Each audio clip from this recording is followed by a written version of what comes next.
Hi, my name is Raymond Overman. I'm with the Charlotte Woodturners Club, and I've been turning for about 7 years. I do doing a series of teapots right now, and that's what I'm going to be demonstrating tonight. This is one of the latest that I've done. This is called Aren't You Glad I Said Tea, and the body is a cherry, just a regular cherry wood, and it's all one piece, turned and carved, and then the lid is turned and carved as well. It's made out of Spanish cedar. The concept behind what I'm turning is multi-axis. I'm doing an axis, an x-axis, I would guess, and then a y-axis turning, carving the spout and the handle, and then finishing it with a texture. This particular texture is a needle scaler. You can pick them up at Harbor Freight, and they make a little dimple orange peel type texture on it. One of my older pieces. This is one of my older pieces. This is called elephant tea, because of the elephant horn and the kind of the larger body on it and the short snout. This is out of cedar, has some black wood in the top and in the bottom, and as well as some burl in the finial. This is one of my older pieces, and something that I was doing before I actually started doing the single body pieces. It has a lot of carving in it as well, but it is hollow, has the hollow form down to the bottom. So, furniture maker, and so he's cutting corners there to cut down on the time that he has to spend at the lathe, which is what I'm having to do here too. So what I've done, I've taken blocks, I've taken pieces off and then taped it back together, taken more pieces off in different angles until I get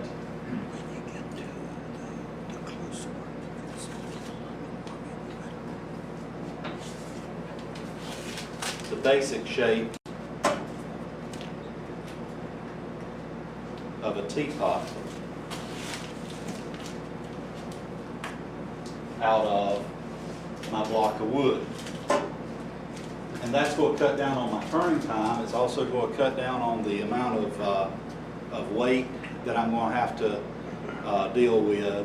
And it's also going to have, I'm not going to have to carve as much. Plus it gives me a visual as to where I want to stop and start to get this turned into a teapot. So first off, I start with, and we'll call this an x-axis, and then I'll turn it this way, and we'll go with the y-axis to actually turn and carve out the middle, or to hollow it out. So we'll turn it this way, carve this side, or turn this side, turn it around this way, turn this side, turn it this way, or I'm sorry, turn it this way, turn a tenon, and then we're going to turn it this way and turn the top and hollow it. From there, we'll carve, we'll do everything else that needs to be done to a teapot before it can look like that. So let's get started with the turning. Anybody have any questions on how I got to this point, or any questions about the process?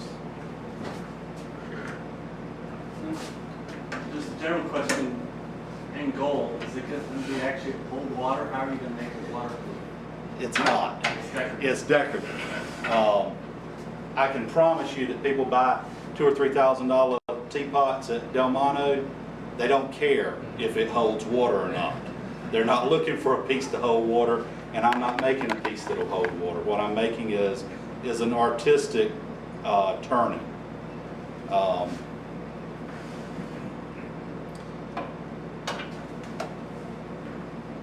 You make those cuts on a bandsaw, is that the way you? I make it on a bandsaw. Do you glue pieces back on as you go? I just keep take, it stable? I just use, but the best thing to have in the shop is, next to CA glue and, is a thing of blue painter's tape, to me.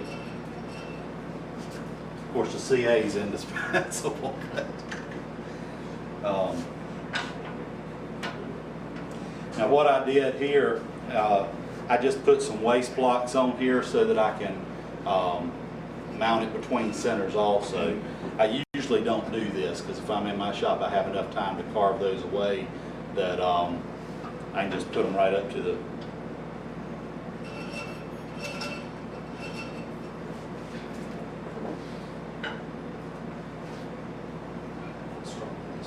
It's just a 3/8 inch bowl gouge. It's a P&N. If you want to come up and take a look at it later.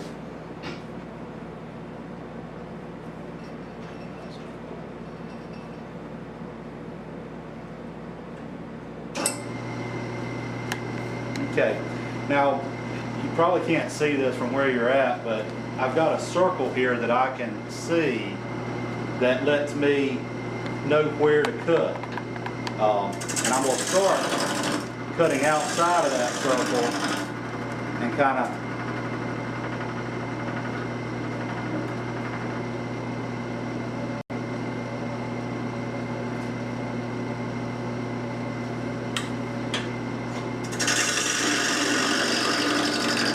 getting an idea of my curve.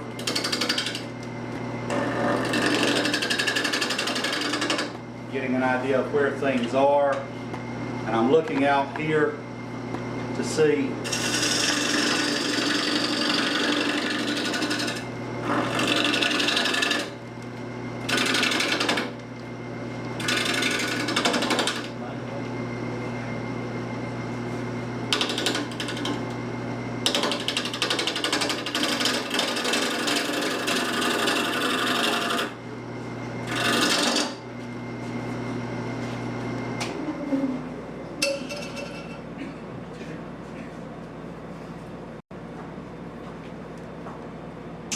and I stop the lathe a lot and look at it, and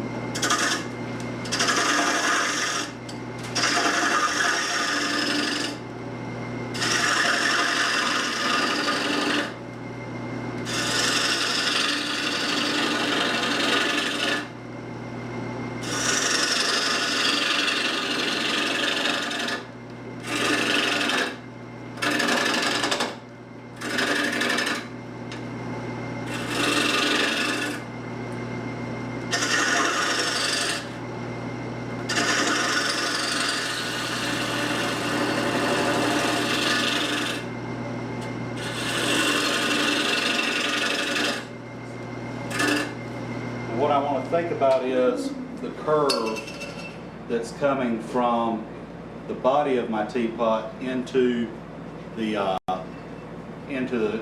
spout, as well as the body of the teapot into the handle.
So I'm about there on this side. As you can see, I'm coming in and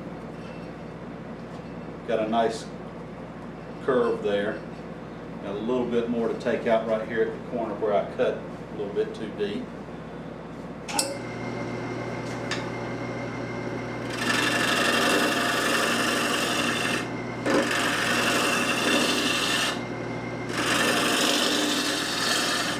I'm just riding the bevel of the tool right in this area. You see that? It's right in here where I'm making that cut at.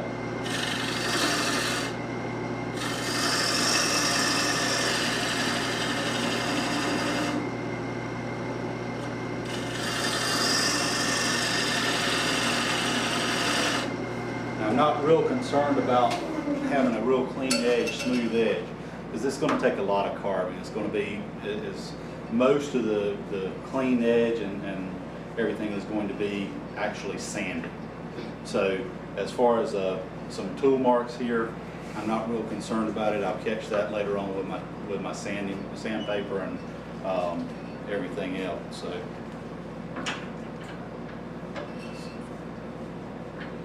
get the tool rest a little bit closer there.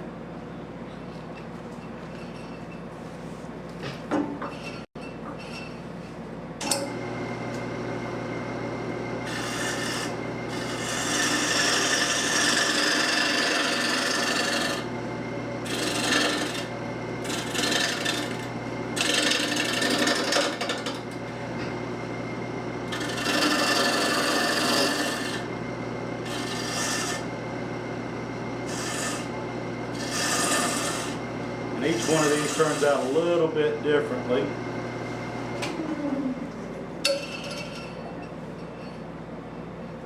Okay, so there, that's one side. So now we'll back the tool rest off, or the tool, whatever this thing is down here.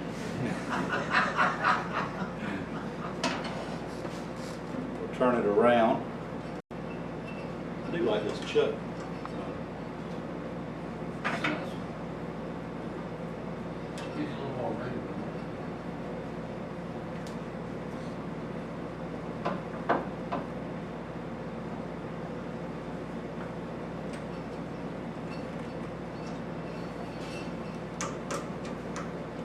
And now the goal is, of course, to basically make this shape over here.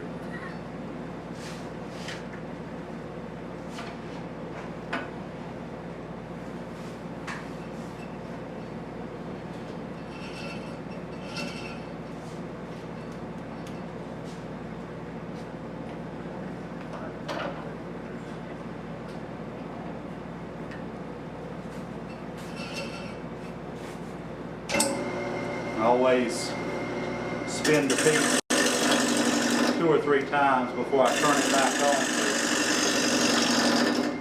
You never know what you're going to catch.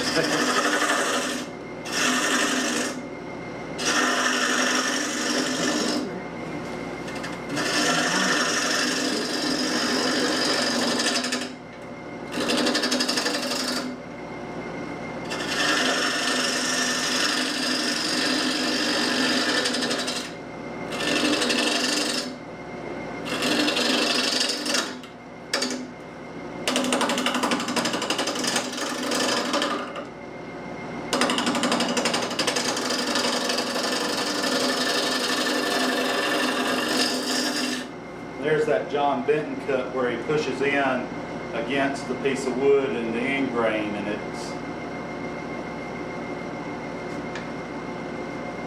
put it on up here just a little.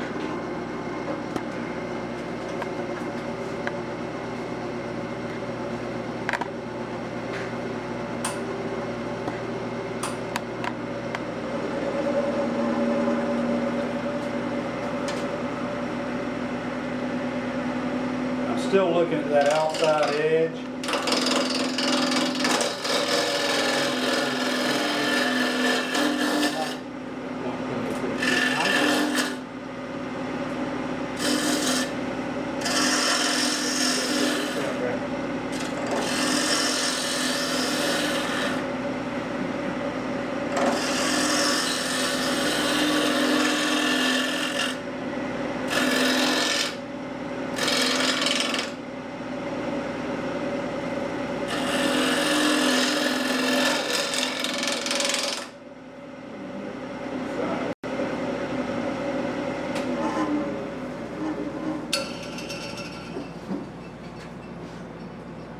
would be,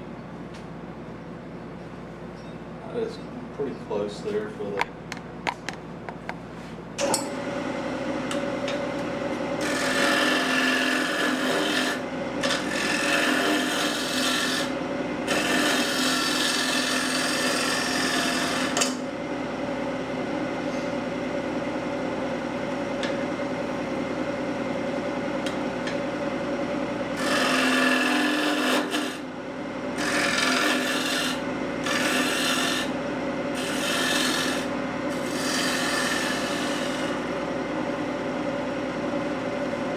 does that look pretty good?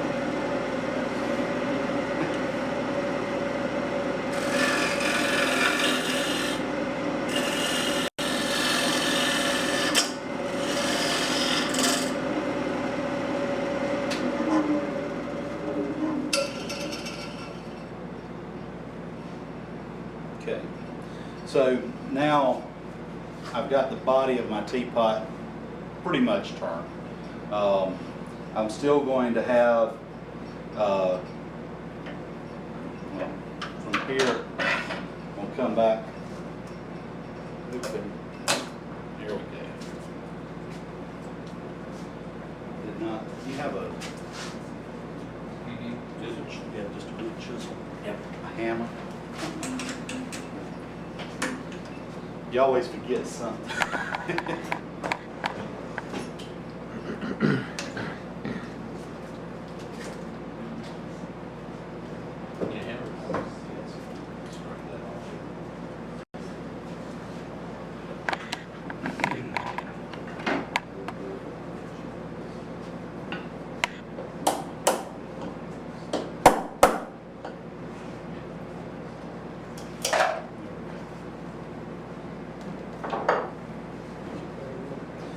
So from this point, we'll be able to fare these in with the carving tools, basically. You can go in and actually go ahead and turn these. If I was in my shop, as I say, I would probably not even put the glue blocks on there. I would just leave a little bit extra wood in the blank. But for the time that we had tonight, I put them in there. So now we've still got the center point on this side and the center point on this side that I'm going to use as kind of a guide. I'm not necessarily going to say that that's exactly where we want to put it, but we'll put it between centers in the other axis.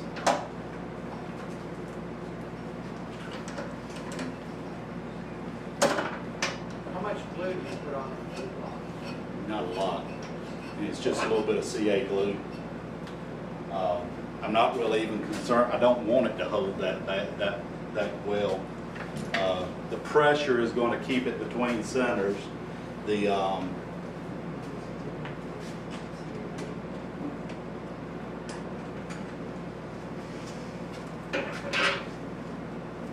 okay. So the next thing I've got to do is turn a tenon.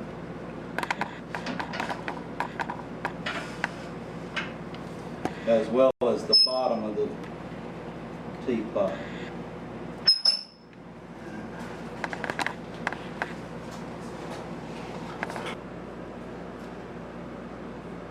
Because I don't want it to go all the way up to the, so I draw it back in, and then my handle will probably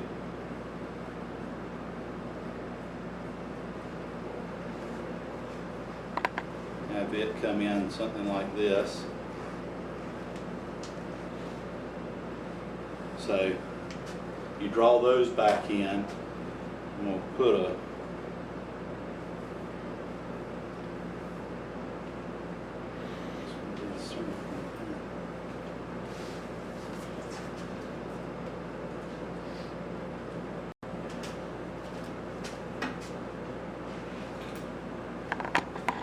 So now we'll go back to my center point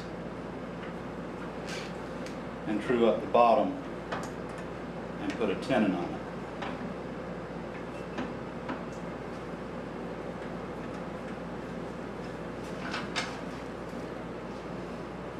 The nice thing about these are that you can do them on a mini lathe too.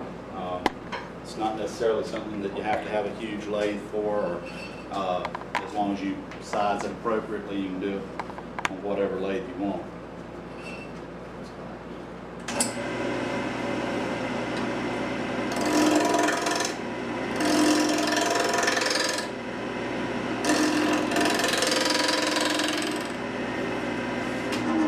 Now every cut that you're making out here is cutting into some piece of the teapot. So you've got to be aware and not be too aggressive about it.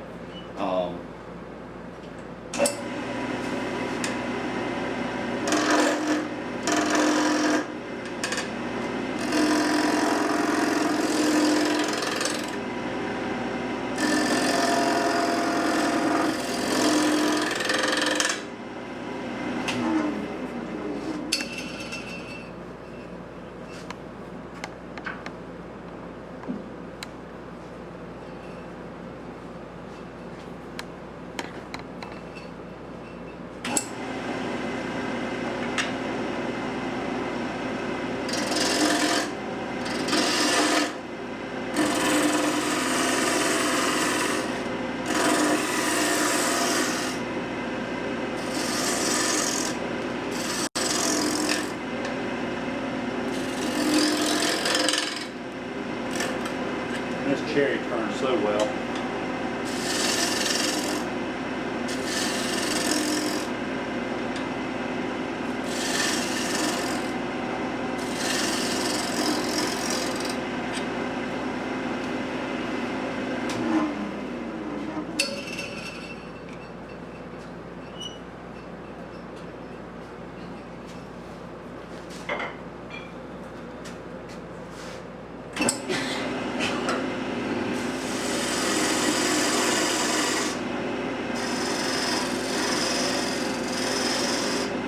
Turn a nice tenon.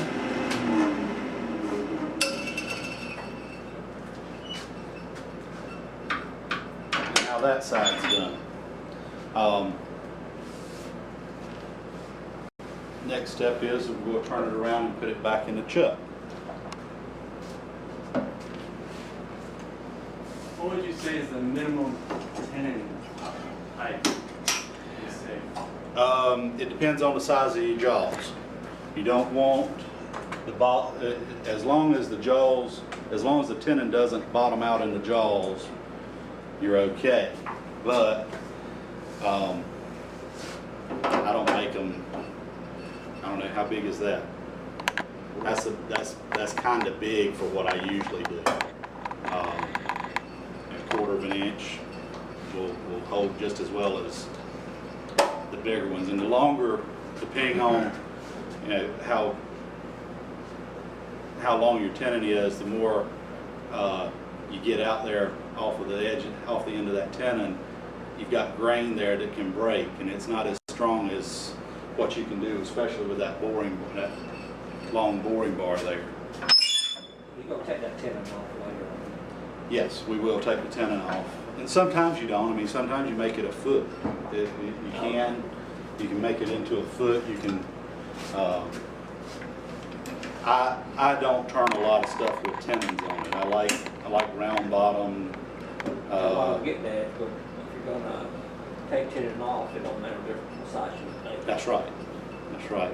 You're Except gonna that do a you foot don't. and you design it. You definitely don't want it to bottom out in your chuck, Right. because this chuck is designed so that it holds tightly out here on this edge. But if you bottom it out in the chuck, it won't hold it won't make that hole. My father and I have had some experience earlier in our turning career of things coming off the lathe, and I'm sure everybody else has too. It's not fun at all. So, I mean, some people might think it's fun, but depends on what you. Okay. So now, at this point, I want to stay, and I should have done this before. put it on here. At this point, I want to make my cuts in between these two lines, because I don't want to get into the top edge of this, of my handle too much. I want it to be, this I can take out with my bandsaw, or I've got an air tool in here that I'll probably use to take this out here tonight. But this part of it and this I can cut off later on. This I can't put back after you see. So you're always looking at, here's my limit. Here's what I can turn inside these lines. I can't turn outside these lines, or I'm going to end up in my handle or in my spout, and then you don't have a teapot anymore. You have a hollow form. Or you have a design opportunity. And all of us have had those too.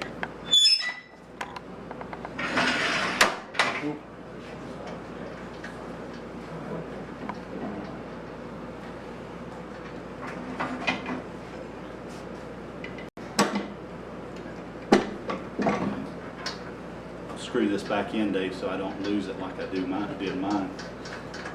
It'll turn up.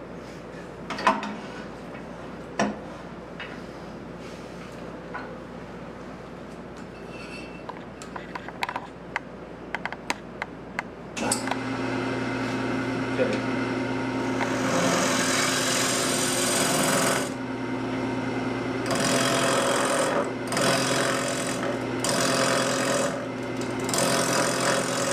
Those lines I drew earlier, they make a nice little mark there.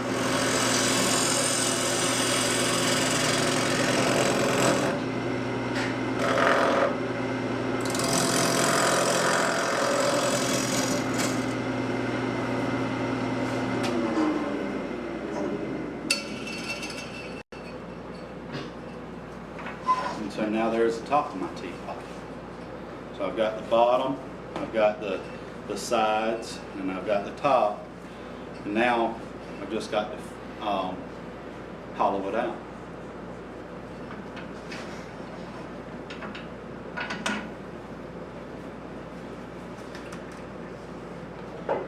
Now this is a $5 tool that every wood turner should have. I went to WT Tool, which is up in Charlotte on, it's off an Industrial Drive, I believe. Behringer. Clanton and then Behringer, I think is the way you get there. Well, they sell a set of drill bits for $5, and they're all this long. And so you take the 3/8 inch drill bit out of that set and put a handle on it, and it makes a great tool to find the depth of a hollow form with, or the depth of a bow. If you're cutting into a bow, to start out with this, it does away with that little nub at the end, at the bottom of your bow, until you get all the way to the bottom of your bow. Whenever you get to the end of the hole, you stop turning. Yeah. Unless you want to funnel, that's right.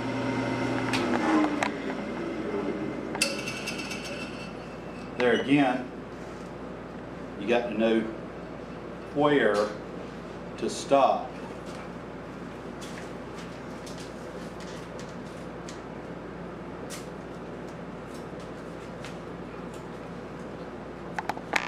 And blue painter's tape.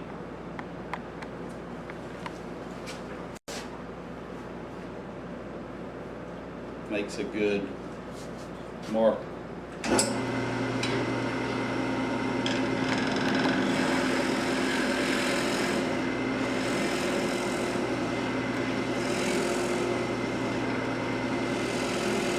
This is going to be my hole that I'm going to hollow through. Yes, I'm going to make it bigger. It's close enough. Here's the other thing you can pick up at WT Tool. This is a 1/4 by 1/4 by 8-inch piece of M2 steel. This tool is already hardened for you. All you have to do is take it to your grinder, make a little rounded edge tip on it, and then bring it right back to and put it in a handle, and you've got an excellent small hollowing tool. I don't know how many of you do ornaments at Christmas, hollow ball ornaments at Christmas. This does great.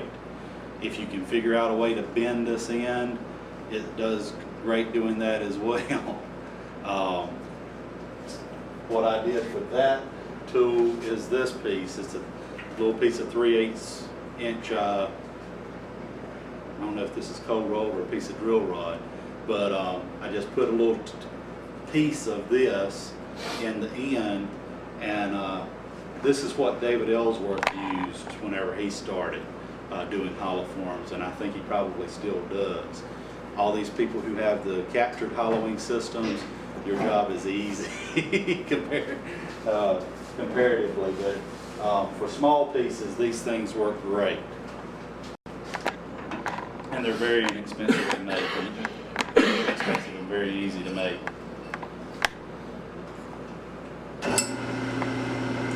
Okay, so now we'll just start hollowing. We'll start making my hole a little bit bigger.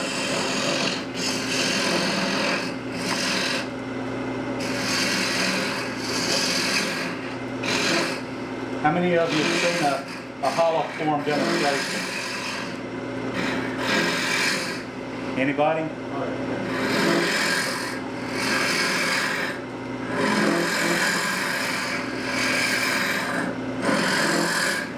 This is a little bit different. I'm not concerned about getting 1/16 of an inch walls with this hollow form. If you are,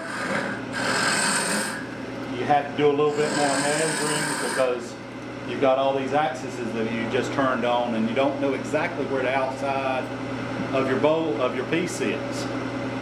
So what I do is I turn it a little bit thicker and don't worry about it, because if you pick that up, it's still light, it's still small, and it's still it's plenty thin for what it is.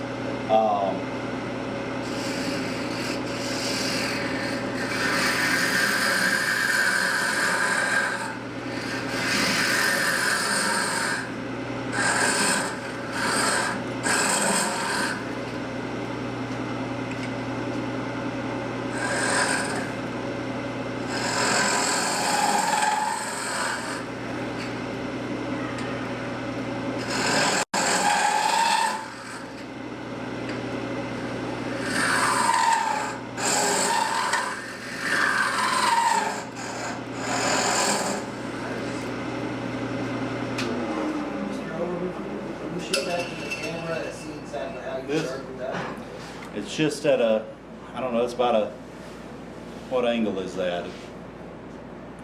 About a 45, almost a 45. And I really, once I sharpen it the first time, I don't really sharpen it again with the grinder. What I do is I take a, I can find it, that's why I wore my cargo pants tonight, so I have stuff in my pockets too. Oh, there it is. What I do to sharpen this is I'll just hone the top of it a little bit and then draw back up on it to kind of draw a burr on top of that edge. What are you sharpening?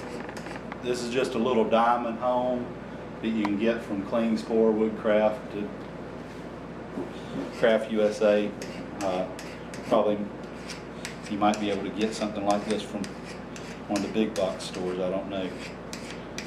I think I got this one from Klingspor. But I just pull it back up and it gives a nice little sharp edge there. It does great for soft woods like this, and once you get more than about 2 inches over off of your tool rest, it starts to chatter. That's the only problem, is you can't do all the way to the bottom or big pieces with this. But pass that around and I'll at least I'm gonna turn this on and get some of those chips out.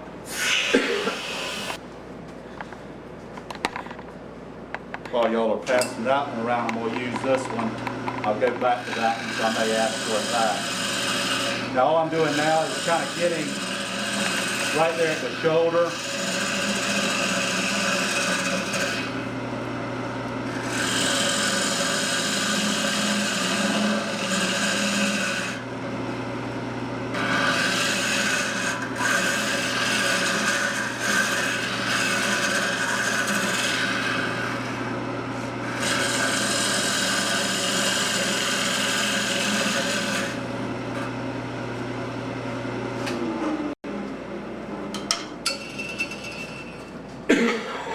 Anybody go to the symposium? Anybody?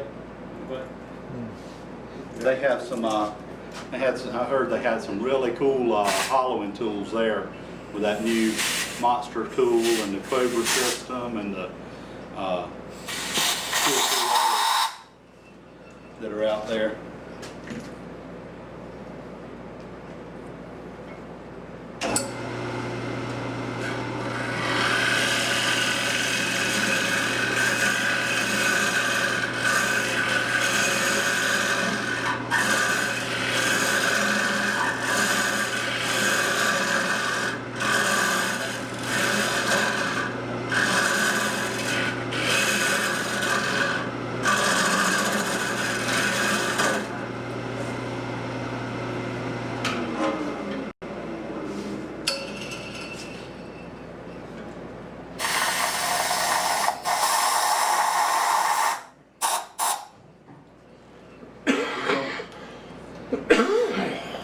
I'm just going in right here at the top and working my way down. I've got a ridge in there that's probably about 1 inch below the top, where I know I'm leaving that ridge there so that I know where to start back with that other tool once I get back in there.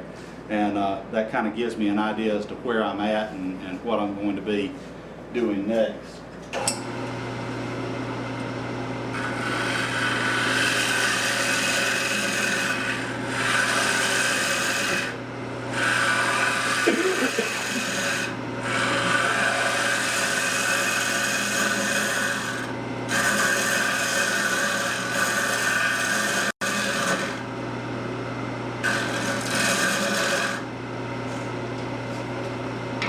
Doesn't take long to fill up the chips.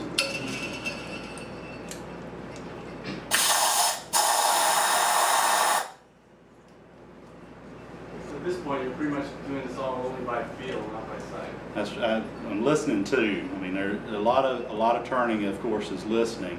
I'm listening to how that wood sounds and is vibrating, and kind of, I've been doing it long enough that I kind of know where I'm at that way. Every once in a while my ears deceive me, but there again, a design opportunity.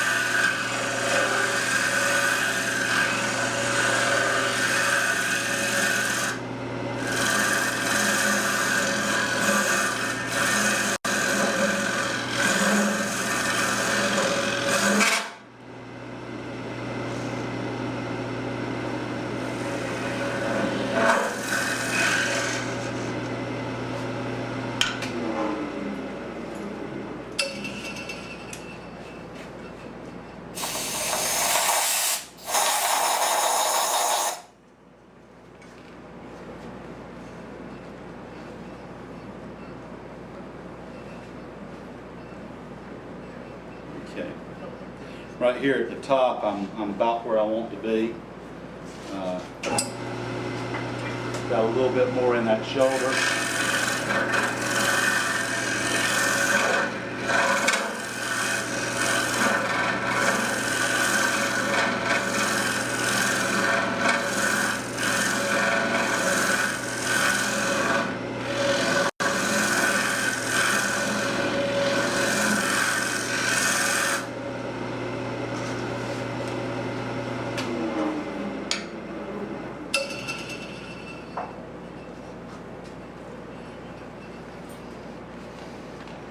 Okay.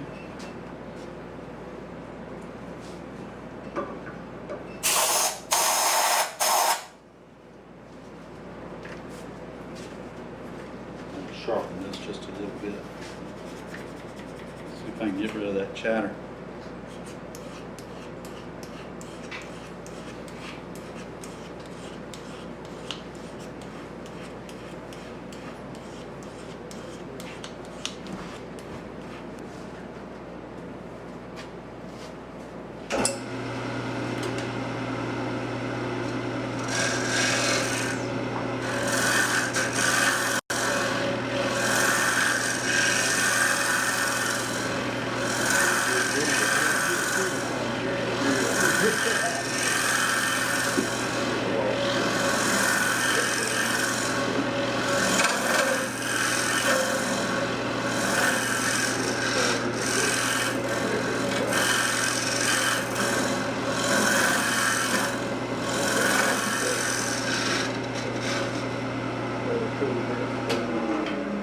And I'm just working in this top quarter of the hollow form at this point, trying to get a good, consistent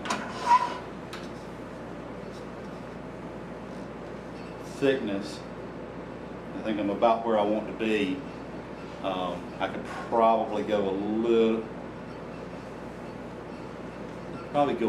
bit more, but for the purpose of this demonstration, I will not.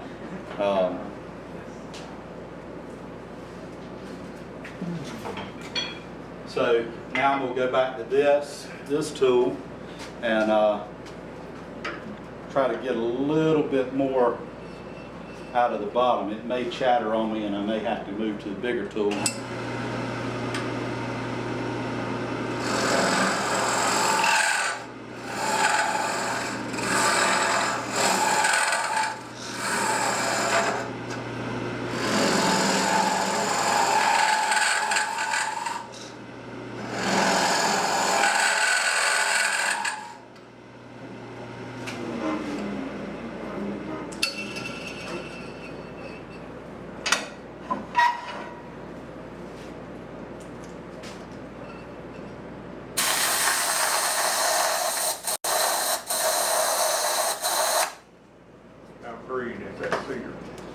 This is a cherry, and it's I don't know how long when did we cut it? Just before Thanksgiving. Just before Thanksgiving. And it's been, I've had a piece of it in my backyard since then. So it's wet though. I mean, you can feel it from here. It's real wet still. Let's move to this so that we can get rid of that chatter. I changed tools. I listen to one. If it doesn't sound like I want it to, I switch to another pretty quick. This is another homemade tool, 5/8 inch cold rolled steel, $10. You get 2 tools out of it at Home Depot or Lowe's or wherever.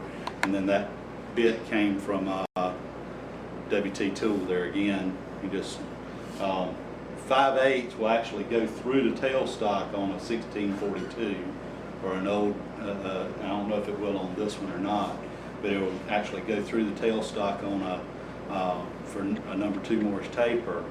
And then you tighten down on it with your wood chuck, and if you have a Jacobs chuck, you can drill right into the end of it, and it's just as true as it can be. So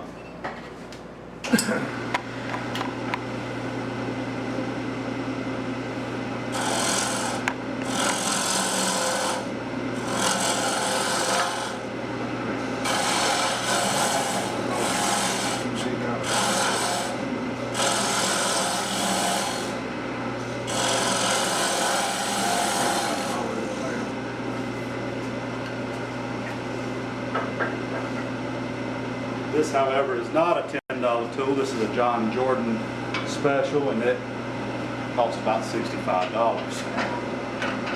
It's probably made out of the same steel and basically the same bit.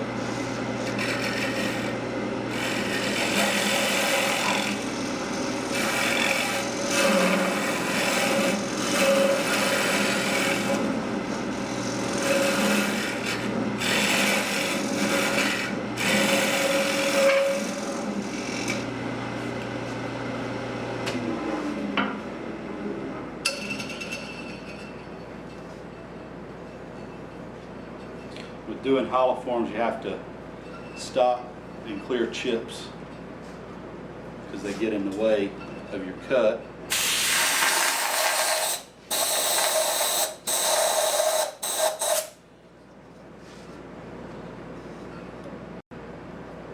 Ray, are you working a slight negative brake on your scraper? Slight. Yeah, I'm a little bit below center.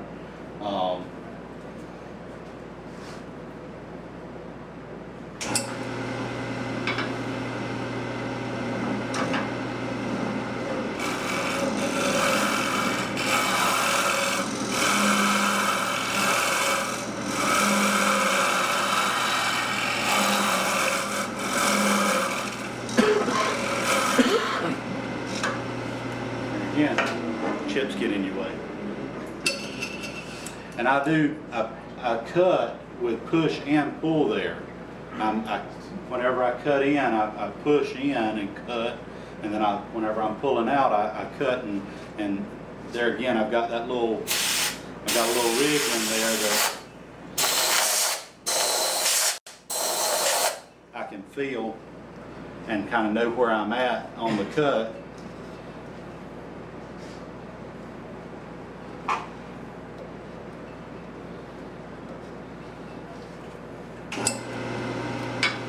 I'm probably about halfway down, a little bit lower than halfway.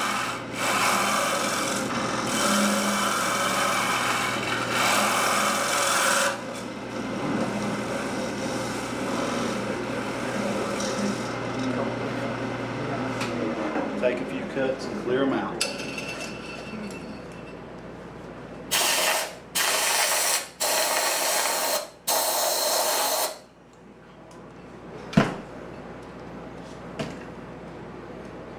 That's about where I want to be in the side. So now I've got to get to the bottom of that thing.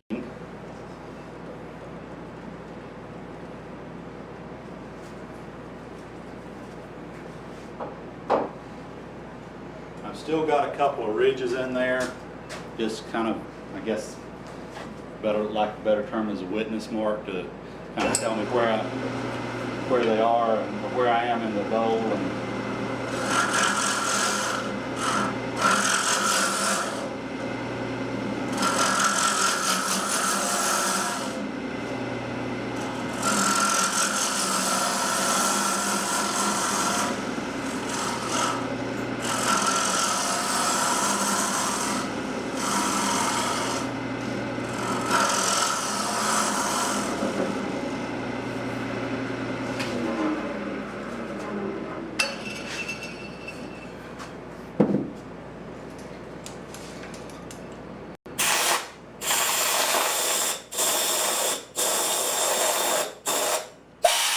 a lot of difference in the sound of that air hose now that it's empty.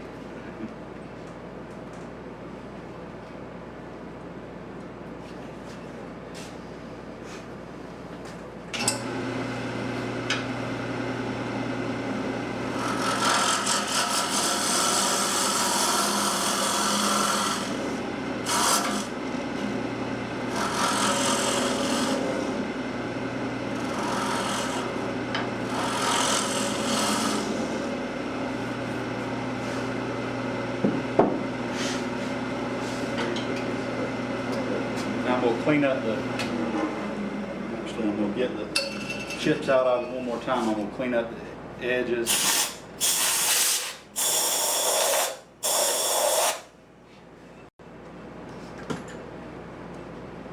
And I think I'm going to be about done with polishing. First one of you wants to stick their finger in there, you're welcome to.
as Ed was talking about with this tool,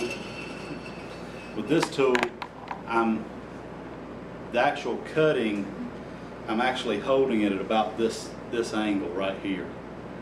So I'm not up here, because that's going to get me a catch real quick. I'm not I'm not here. I'm down here a little bit, because physics is going to say that as it's dragging by there, I can adjust for that. I can't, if I get a catch here, I can't necessarily adjust with my wrist here. I surely can't adjust here, because it's going to this has a lot of strength, a lot of torque there.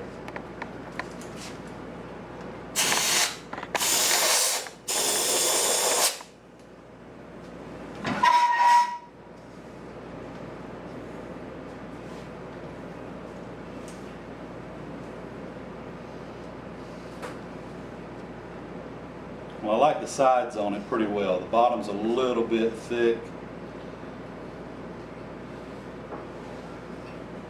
but I think I'm going to leave it the way it is for the purpose of the demonstration. What speed are you turning at? This is at 850. I turn from anywhere from, I turn for whatever's comfortable, to be honest. At home, I would probably go ahead and turn this up to about 1100, 1200 RPMs, but I don't, well, this one does have 1100. There again, I don't have people sitting right in front of me that I could throw something off if I got a bad catch. We appreciate that. No problem. I'm going to pass that around, and y'all can take a look at it. The next step that, go ahead and set up the carbon station while we're at it, or while y'all are passing that around. Tool that it works real well.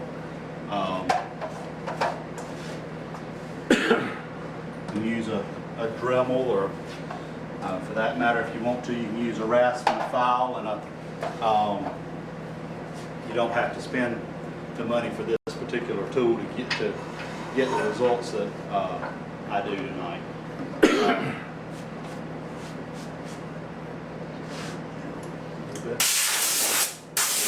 Where's my teapot? Okay. Go ahead and pass it around, that's fine. Okay. Anybody have any questions, anything? When you was cutting those things with a bandsaw, then you take it back on, why did you take it back on? Well, I wanted to tape it back on tonight to show you kind of where we were at. The other thing was, whenever you're working with a bandsaw, there was pieces that I had to tape back on so that I could cut other pieces off. Because what I did, that's some pieces of wood back here, kind of illustrate. Yeah. What I did was, to make it easier, I cut quarters out of it, or cut the corners out of it, so that I had just the piece that I'm going to use for my spout and my handle. And then I taped those back on so that I could have support while I cut this part out and cut the handle. Then I taped it back on so I could show y'all how it came apart and what you started with and what you finished with. Mostly just to give support for the next cut. Just give support for the next cut. So you're not cutting above the table on your bandsaw. That doesn't tend to not work very well most of the time. So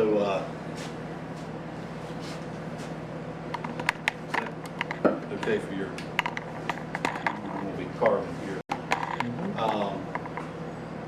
Okay, the next.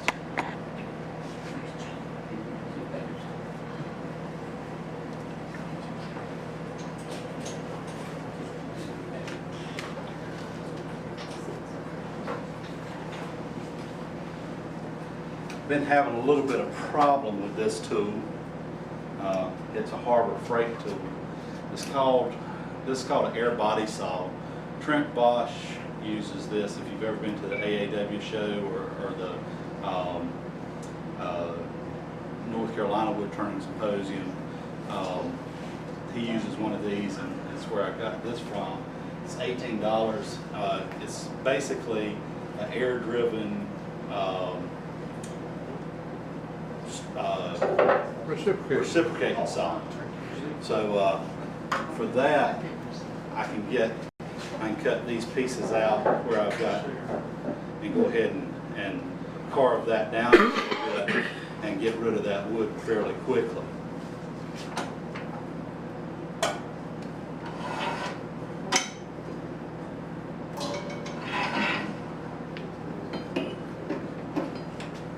I like using my chuck, and at the house I've got if you've got one of these lathes, if you drill a hole right here, all the way through, and put an Allen wrench through, you've got a hands-free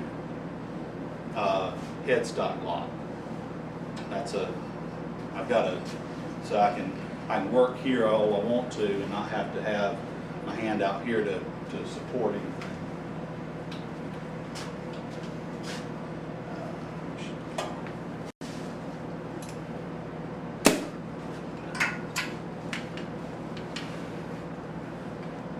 As I say, I've been having a little bit of problems with this. I'm hoping it's, yeah.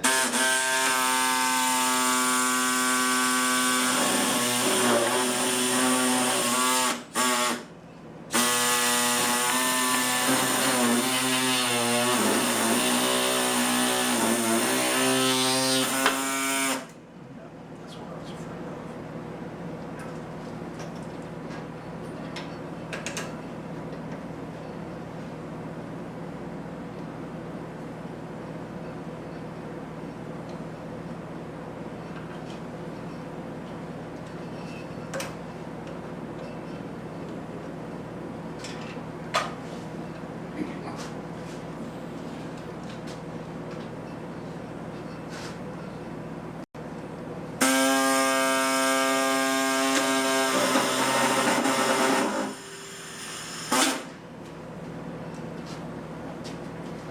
Thanks, Bob.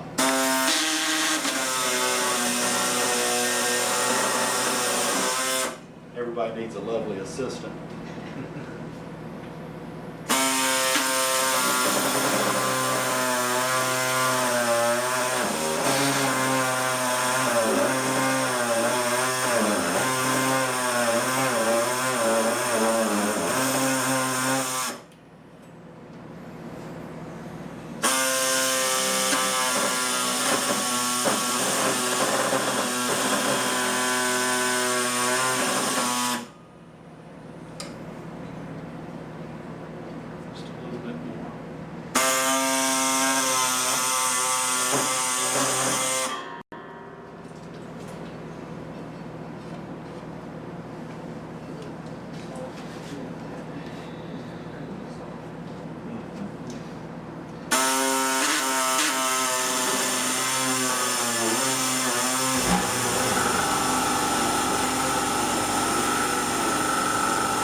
to it. Forgot that you told me to turn that off. Got everything hollowed, got everything, got the top roughed out. What I want to do next is drill my hole for my spout. So this is out of that same set of $5 tools. You might help me again. And I want to just line up a straight shot.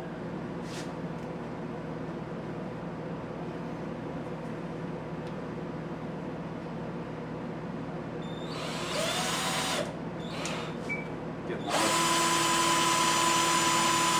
my hole started.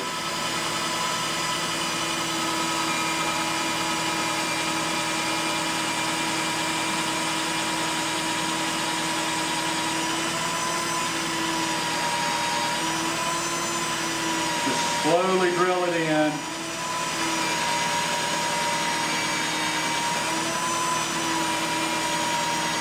Clear the chip so it doesn't wander. Don't ask me how I know about that.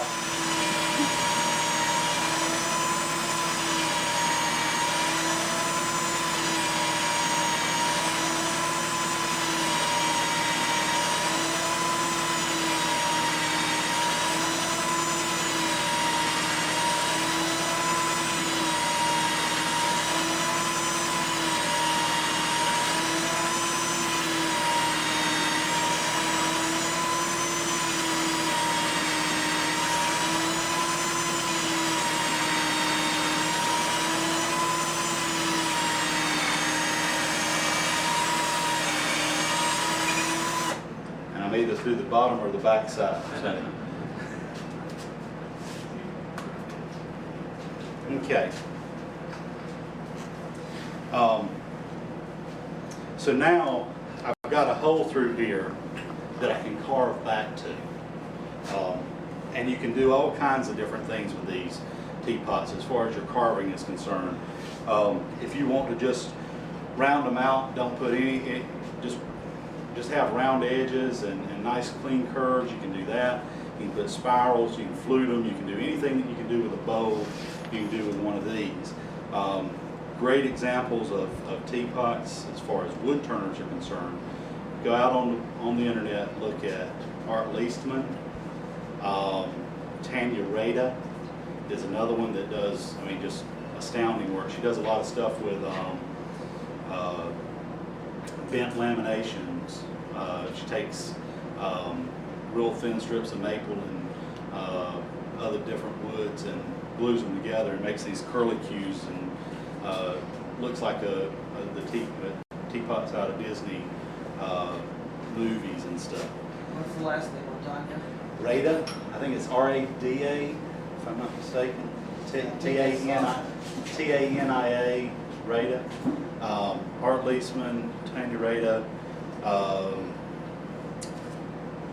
Who else is doing teapots? There's a couple of others that are doing wood turn teapots or wood teapots. A lot of them that are carving, just specifically carving.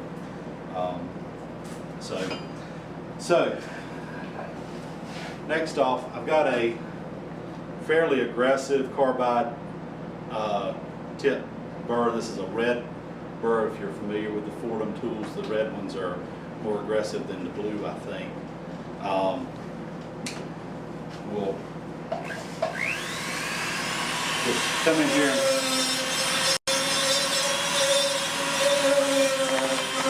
start carving.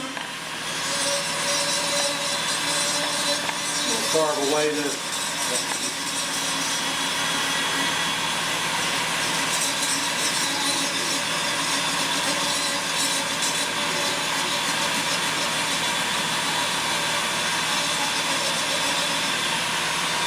Anywhere I see a line, and we'll start to try to ferret in.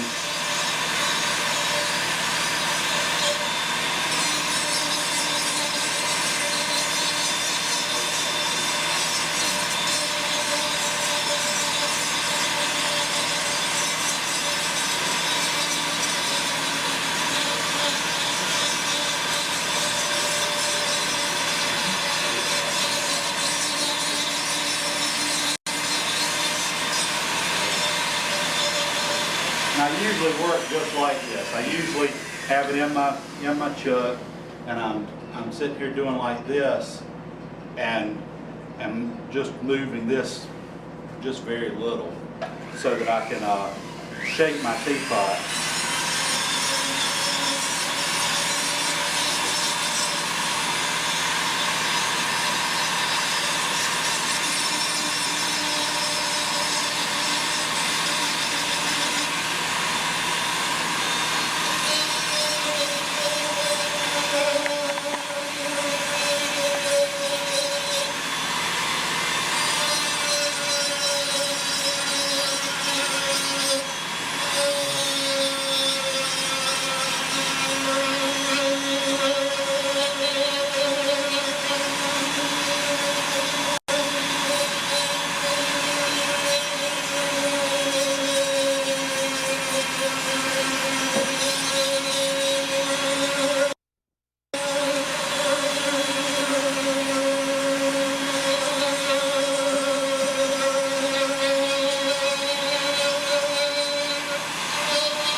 A lot of times, whenever I'm doing the carving portion of it, I'll do this in 2 sessions. I'll usually do the turning portion and then put it in a bag and just put some shavings around it so that it doesn't dry out too fast, put it in a plastic bag, and then I'll come back in a couple of days to do the carving. And I don't know, the turning part, it's one mindset to me, and then the carving part is another mindset. And so if you can do it all, sometimes I do it, some of it all at the same time. Most of the time I'll do it in a couple of different sessions.